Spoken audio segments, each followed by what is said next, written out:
الحمد للہ رب العالمین وافضل الصلاۃ واتم التسلیم علی سید الاولین والآخرین سیدنا و مولانا و حبیبنا محمد المبعوث رحمۃ للعالمین وعلی آلہ الطیبین والطاہرین واصحابہ الکاملین العارفین الغر المیامین ومن سار علی دربہ ونسج علی منوالہ الی یوم الدین. اما بعد فاعوذ باللہ من الشیطان الرجیم بسم اللہ الرحمن الرحیم. قد افلح من زکاہا وقد خاب من دساہا. صدق اللہ العظیم وصدق رسولہ النبی الأمی الکریم ونحن علی ذلک لمن الشاہدین والشاکرین والحمد للہ رب العالمین. حضرات گرامی مشاہدین کرام، قرآن فاؤنڈیشن کے ہمارے رفقاء، اللہ تبارک و تعالی سے محبت کرنے والے، ان کے نبی صلی اللہ تعالی علیہ وسلم سے محبت کرنے والے اور ان کی اتباع کرنے والے ہمارے جملہ شرکائے مجلس، تزکیہ کی اس مجلس میں آپ سب کا دل کی گہرائیوں کے ساتھ استقبال ہے. اللہ تبارک و تعالی ہماری اس حاضری کو شرف قبولیت عطا فرمائے اور ہمارے نفوس کا تزکیہ فرمائے، ہمارے اخلاق کی صفائی فرمائے اور ہمیں ظاہر اور باطن کی تمام برائیوں اور امراض سے پاک و صاف فرمائے. تصوف کے مضامین میں ایک بے حد اہم مضمون ہے جس کا عنوان ہے صحبت، رفاقت، صداقت. صحبت کا موضوع جو ہے تصوف کے مہمات میں سے ہے، اہم موضوعات میں سے ہے، اور اسلامی اور قرآنی نقطہ نظر سے بھی صحبت کی غیر معمولی اہمیت ہے. صحبت کی غیر معمولی اہمیت ہے اور اسلامی تعلیمات میں بھی صحبت کو جو ہے بے حد اہم بتایا گیا ہے. عزیز ساتھیوں، اللہ تبارک و تعالی نے ہماری فطرتوں کو بنایا ہے، ہماری طبیعتوں کو بنایا ہے، ہمارے مزاج کو بنایا ہے. ہمارے اندر جو خصوصیات ہیں ان سب کا خالق اللہ تبارک و تعالی ہے. مثال کے طور پر ہماری یہ جبلت ہے، یہ ہمارا نیچر ہے، یہ ہماری طبیعت ہے کہ ہم مال سے محبت کرتے ہیں. یہ جبلت جو ہے وہ ہمارے لیے بے حد ضروری ہے. اگر مال سے اگر محبت نہ ہو تو انسان مال کو حاصل کرنے کے لیے کوشش نہیں کرے گا. جب وہ کوشش نہیں کرے گا تو کسی بھی قسم کی سماجی، عمرانی، سوشل اور سائنٹیفک پروگریس کے راستے بھی نہیں کھلیں گے. لہذا مال کی خواہش ہونا، فطری ہونا، یہ زمین پر انسانوں کی آباد کاری کے لیے، زمین پر انسانی سلسلے کی جو ہے کہ تسلسل کے لیے بے حد ضروری ہے. مگر انسان کو اگر دولت کی یہ خواہش دے کر چھوڑ دیا جائے تو ظاہر سی بات ہے کہ انسانوں کا وہی حال ہو جو آج ہماری جو ہے تجارت کا حال ہے، کہ ہر آدمی جو ہے کسی نہ کسی ذریعے سے، کسی نہ کسی وسیلے سے مال حاصل کرنا چاہتا ہے. تو مال کی خواہش ہونا یہ ایک انسانی ضرورت تھی. اس زمین پر انسانوں کی نشو و نما کے لیے، انسانوں کی تہذیبی ترقی کے لیے، اس کے سویلائزیشن کے پروموشن کے لیے مال کی محبت ضروری تھی. لیکن اس محبت کو دلوں میں ڈالنے کے بعد اگر اس کے لیے کوئی اصول اور ضوابط نہیں بنائے جاتے، کوئی کنڈیشن نہیں بتایا جاتا، نہ اس کے لیے کوئی گائیڈ لائن دی جاتی، تو ظاہر سی بات ہے کہ انسان جو ہے ہر طرح سے مال کی حصولیابی کی کوشش کرتا اور اس کو لے کر اس دنیا میں خوریزی ہوتی، جعل سازیاں ہوتی، جو ہے بلیک مارکیٹنگ ہوتی.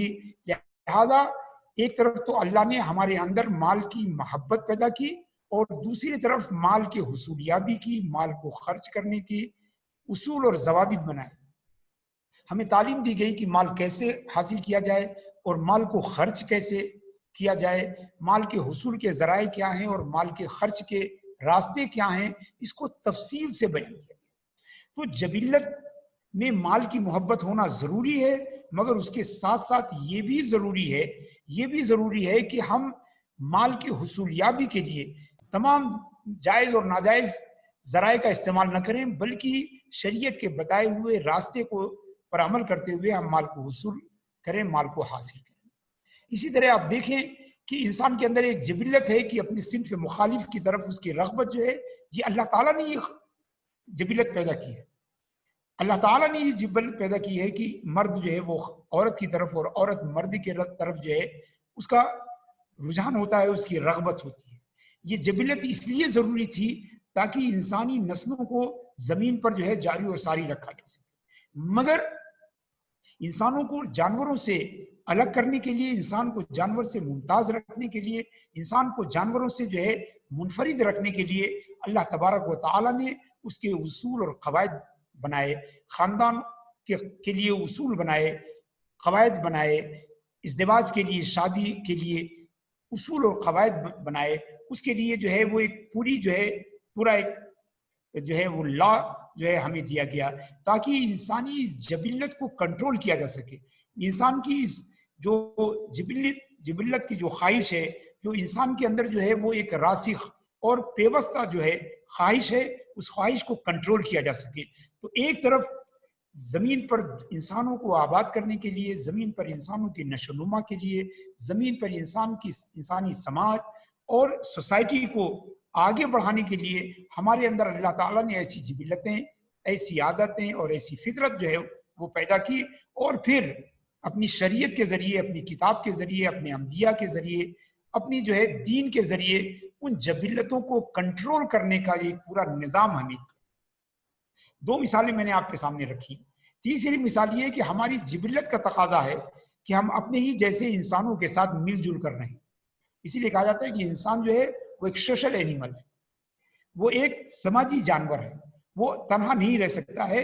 یہ اس کی جبلت کا، اس کی فطرت کا، اس کی اپنی جو طبیعت ہے اس کا تقاضا ہے کہ وہ لوگوں کے ساتھ گھل مل کر رہے. مگر اسلام نے ہماری تمام جبلت اور تمام فطرت کی طرح اس جبلت اور فطرت کے لیے بھی قاعدے اور اصول بنائے اور ہمیں بتایا کہ ہم کس کی صحبت اختیار کریں اور کس کی صحبت سے بچیں، کیسی صحبت ہم اپنائیں اور کیسی صحبت سے ہم بچنے کی کوشش کریں. عزیز ساتھیوں، جیسے صحبت اختیار کرنا انسان کی ایک خواہش ہوتی ہے، اس کی ایک رغبت ہوتی ہے، اسی طرح یہ بھی جانیے کہ ہر صحبت کا اپنا ایک اثر ہوتا ہے. ہر صحبت کا ایک اثر ہوتا ہے. معاف کیجیے،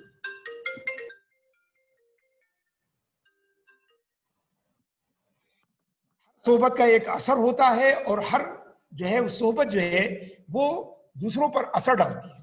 لہٰذا کسی صحبت کو اختیار کرنے سے پہلے، کسی کو رفیق بنانے سے پہلے، کسی کو اپنا ساتھی بنانے سے پہلے ہمیں اس بات میں غور کرنے کی ضرورت ہے، اس بات کو اچھی طرح سے جاننے کی ضرورت ہے کہ جس کو ہم اپنا ساتھی بنا رہے ہیں وہ کیسا ہے، اس کی طبیعت کیسی ہے، اس کا دین کیسا ہے، اس کا عقیدہ کیسا ہے، اس کی فکر کیسی ہے، اس کے اخلاق کیسے ہیں. ان تمام چیزوں پر توجہ دینا جو ہے یہ ہماری ضرورت ہے.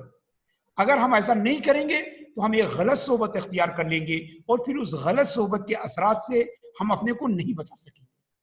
اسی لیے صوفیہ میں سے کسی نے کہا ہے اذا كنت في قوم فصاحب خيارهم ولا تصحب الارض فتردم الردی. جب بھی تم کہیں جاؤ تو اچھوں کی صحبت اختیار کرو، اچھوں کو اپنا ساتھی بناؤ، بروں کو اپنا ساتھی نہ بناؤ، ورنہ تم انہی کے ساتھ ان کی برائیوں میں، ان کی برائیوں کے غار میں، برائیوں کے گڑھے میں انہی کے ساتھ تم گر جاؤ. اور کسی کے بارے میں اگر تم جاننا چاہتے ہو تو براہ راست آپ اس کے بارے میں کسی سے سوال مت کرو، اس کے بارے میں کسی سے مت پوچھو، اس کے دوستوں کو دیکھو، اس کے ساتھیوں کو دیکھو، اس کی صحبت میں رہنے والوں کو دیکھو، تمہیں اس کے بارے میں سب کچھ پتہ چلے. ان المرء لا تسأل واسأل عن قرینہ فکل قرین بالمقارن یقتدی. کسی کے بارے میں اگر جاننا چاہتے ہو تو اس کے بارے میں کوئی سوال و جواب مت کرو، اس کے ساتھیوں کے بارے میں، اس کے ہم نشینوں کے بارے میں، اس کی صحبت رکھنے والوں کے بارے میں پوچھو، اور جیسے وہ ہوں سمجھ لو کہ وہ انسان بھی ویسے ہی ہوگا. جیسے کسی کا دوست ہے، جیسے کسی کا ساتھی ہے، جیسا کسی کا رفیق ہے، ویسا وہ انسان خود بھی ہوتا ہے. تو عزیز ساتھیوں، ایک تو صحبت جو ہے یہ ہماری طبیعت کا حصہ ہے کہ ہم لوگوں کی صحبت اختیار کریں.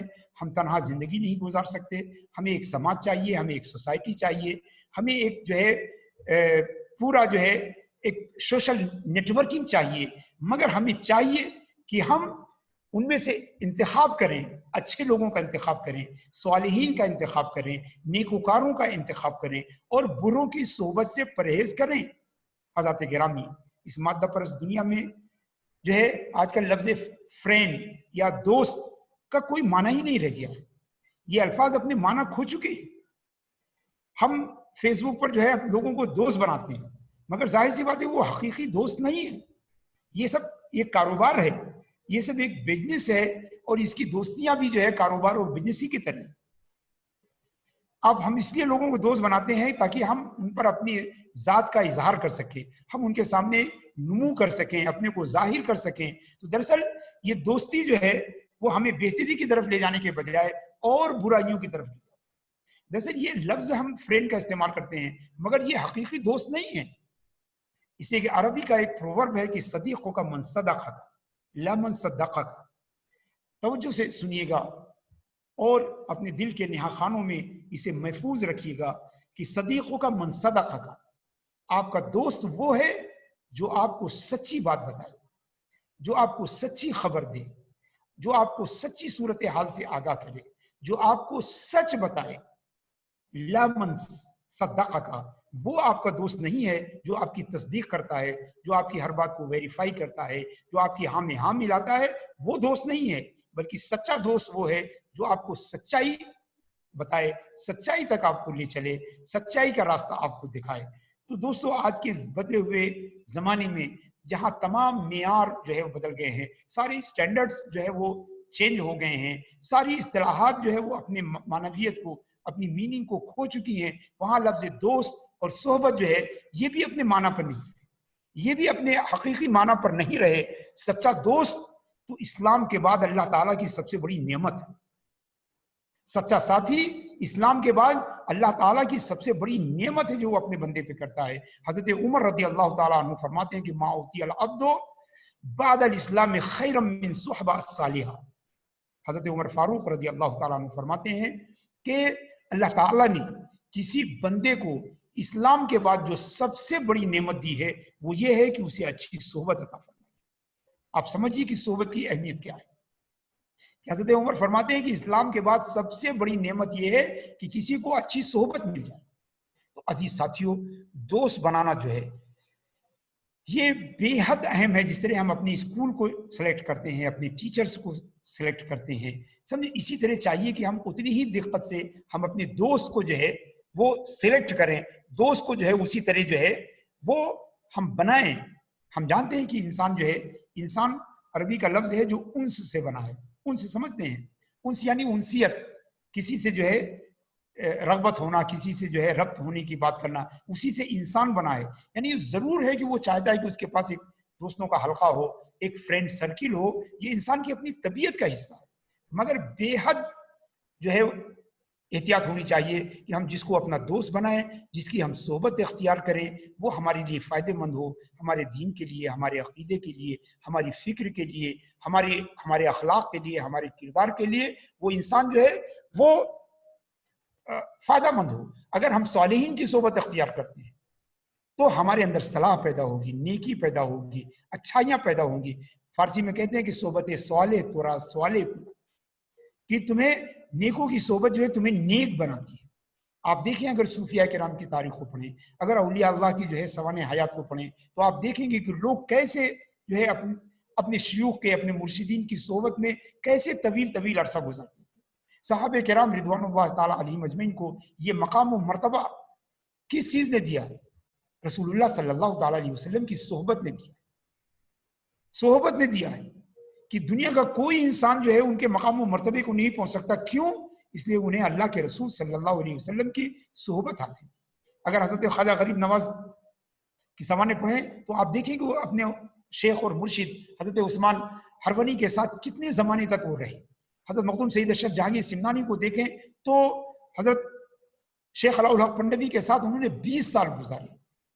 حضرت خواجہ بندہ نواز گیسو دراز نے اپنے پیر و مرشد کے ساتھ طویل عرصہ گزارا، بچپن سے لے کر جوانی تک کا ایک اچھی خاصی عمر آپ نے اپنے شیخ اور مرشد کے ساتھ گزاری۔ دراصل یہ صحبت جو ہے اسی نے ان کو جو ہے آسمان ہدایت کے چاند تارے بنا دیا ہے۔ یہ صحبت ہی کا اثر ہے کہ جن کو یہ مقام، یہ مرتبہ اور یہ درجہ حاصل ہوا ہے۔ ہم صحبت سے شک سے یقین کی طرف سفر کرتے ہیں۔ صحبت کی جو برکتیں ہیں وہ یہ کہ انسان اچھی صحبت میں شک سے یقین کی طرف جاتا ہے، ریا سے وہ اخلاص کی طرف جو ہے پہنچتا ہے، اسی طرح غفلت سے وہ ذکر کی طرف جاتا ہے، یعنی اللہ سے غفلت سے وہ اللہ کے ذکر کی طرف جو ہے وہ ہجرت کرتا ہے۔ یہ صحبت کی برکتیں ہیں۔ وہ جو ہے بدنیتی سے حسن نیت کی طرف سفر کرتا ہے، تکبر سے جو ہے وہ تواضع اور پولائٹنس کی طرف جو ہے وہ ہجرت کرتا ہے، غفلت سے ذکر کی طرف کرتا ہے، اور دنیا میں رغبت سے آخرت کی طرف رغبت کی جانب سفر کرتا ہے۔ تو صحبت جو ہے وہ ہم سے جو ہے برائیوں سے نیکی کی طرف ہجرت کراتی ہے، جو ہے اللہ تبارک و تعالیٰ سے غفلت سے اس کے ذکر کی طرف ہمیں ہجرت کراتی ہے، اور اس کے بے حد جو ہے وہ فوائد ہیں۔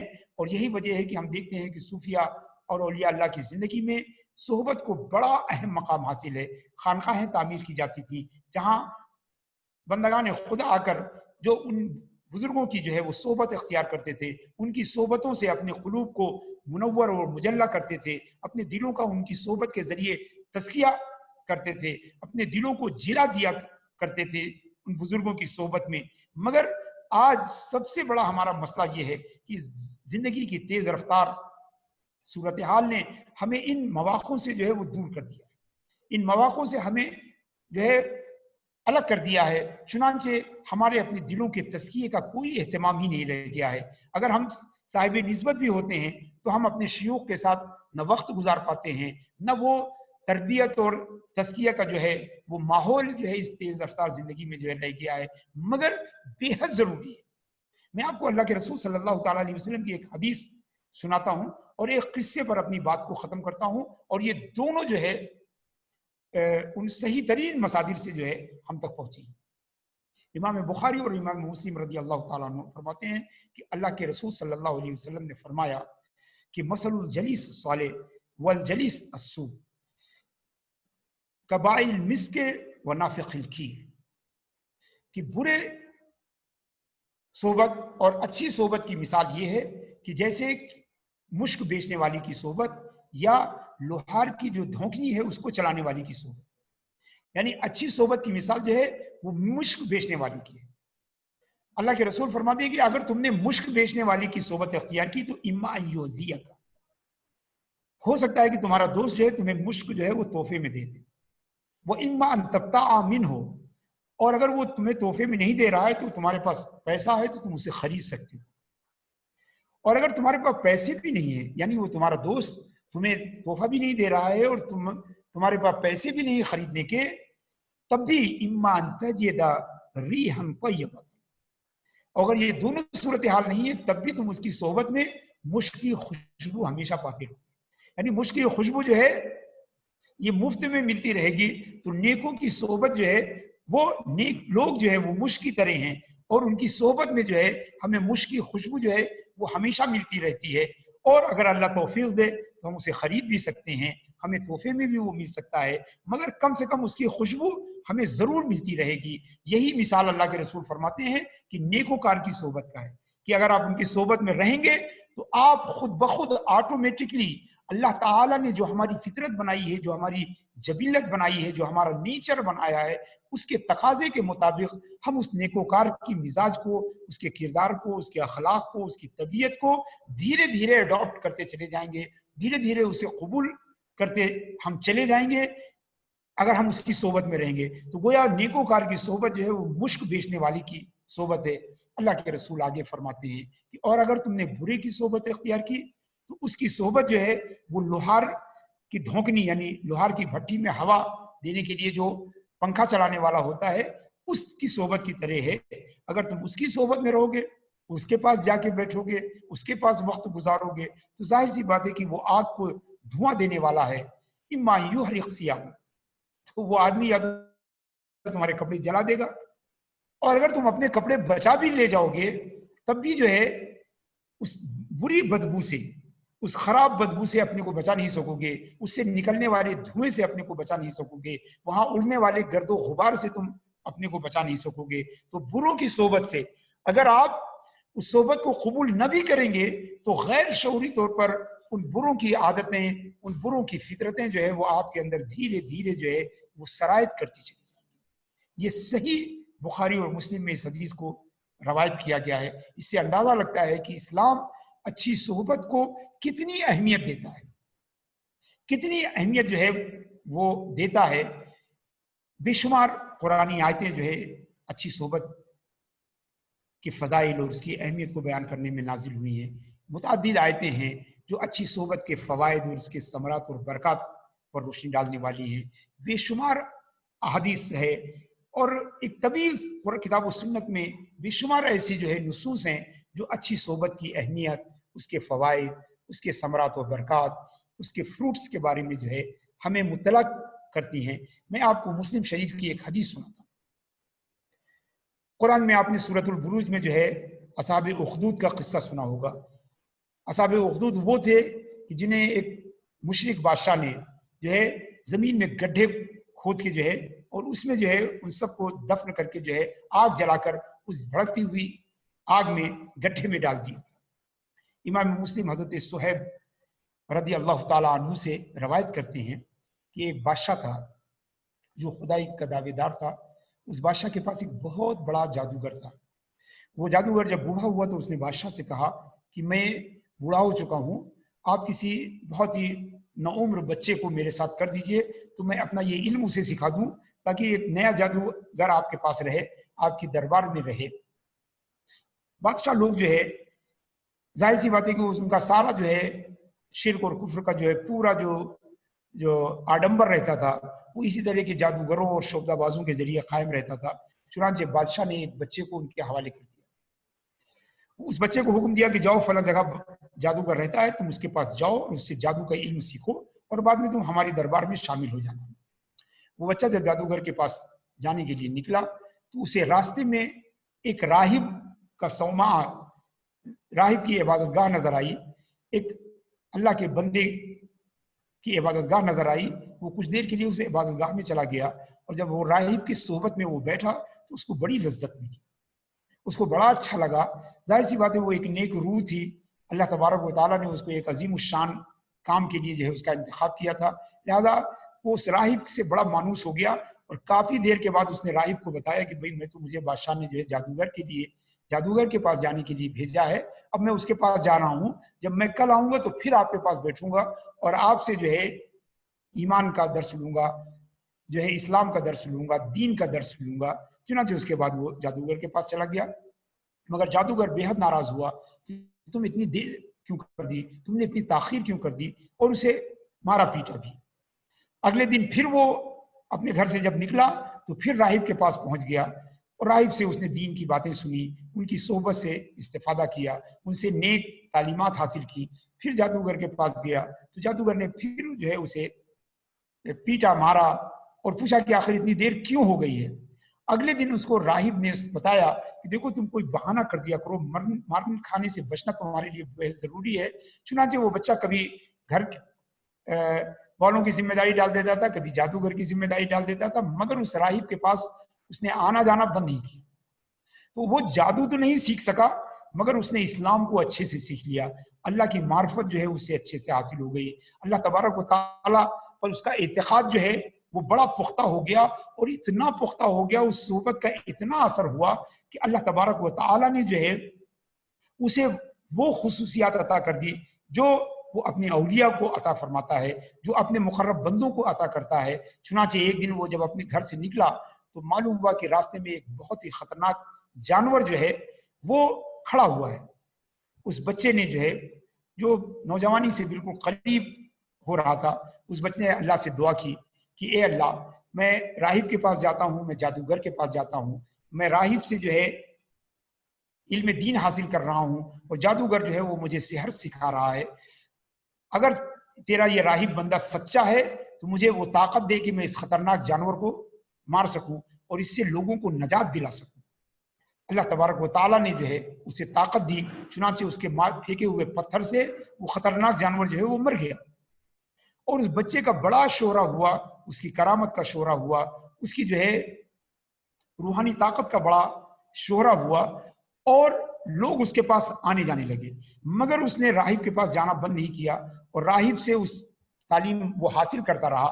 راہب نے اسے بتایا تھا کہ دیکھو بادشاہ مشرک ہے، اس کی پوری حکومت جو ہے وہ مشرک ہے، اس کے سارے کارندے وزراء اور عمراء سب مشرک ہیں، لہذا تم اپنا دین بھی اس سے چھپاؤ اور ہمارے بارے میں بھی اس سے کسی کو خبر نہ دینا۔ مگر جب اس بچے کی شہرت ہوئی، جب اس بچے کا چرچا جو ہے ہوا، تو وہ گلیوں سے نکل کر، شاہراہوں سے نکل کر وہ بادشاہ کے دربار تک بھی پہنچا۔ بادشاہ کے دربار میں ایک شخص کی آنکھیں چلی گئی تھی۔ وہ وزیر یا امیر جو ہے اس بچے کے پاس آیا اور اس نے کہا کہ تمہارے ہاتھ میں بڑی کرامت ہے، تم کو بہت جادو آتا ہے، لہٰذا تم اپنی جادو سے میری آنکھیں ٹھیک کر دو۔